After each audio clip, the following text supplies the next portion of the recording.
n'as plus besoin d'aller quelque part. Même en prison, même dans un hôpital, tu invoques Jésus, il agit. Alléluia. Et c'est pourquoi, bien-aimé, nous ne devons pas comprendre Jésus dans sa dimension physique. Nous devons le comprendre dans sa dimension spirituelle. Et ces gens-là qui attendaient le Messie, ils sont restés dans la dimension physique. Voilà pourquoi lorsque Jésus est venu, comme une faible plante, comme un homme négligé, ils l'ont rejeté. Le fils de Joseph, menuisier, menuisier, il a grandi ici. Ils ont oublié que le salut est venu de la simplicité. Alors, lorsqu'ils l'ont rejeté, c'est là où la Bible dit maintenant, c'était la pierre angulaire qu'ils ont rejetée. Maintenant, toi et moi avons choisi Jésus.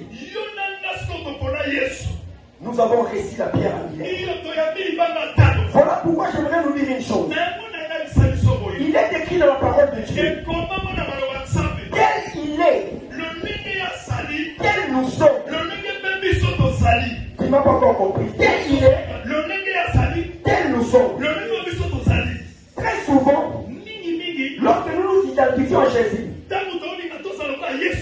voici un exemple. Notre Dieu était feu dévorant. Il fait de ses serviteurs de flammes de feu. Et nous disons aussi, nous sommes les brebis et Jésus est le berger. Nous nous identifions aussi comme brebis parce que Christ aussi c'est une brebis aussi. Et très souvent encore, nous nous identifions à Jésus comme des lions.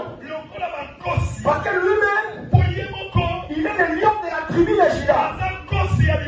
Le fils du lion est un lion. Mais ça que nous le disons. Mais aujourd'hui, ce soir, je suis venu nous annoncer qu'il y a une autre dimension qu'on doit exploiter. La dimension de la pierre.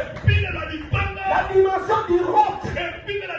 Si Jésus est le rocher des âges, c'est que nous aussi nous sommes des rochers. Je reviens encore. Quel il est, quel nous sommes. Il est le Fils de Dieu.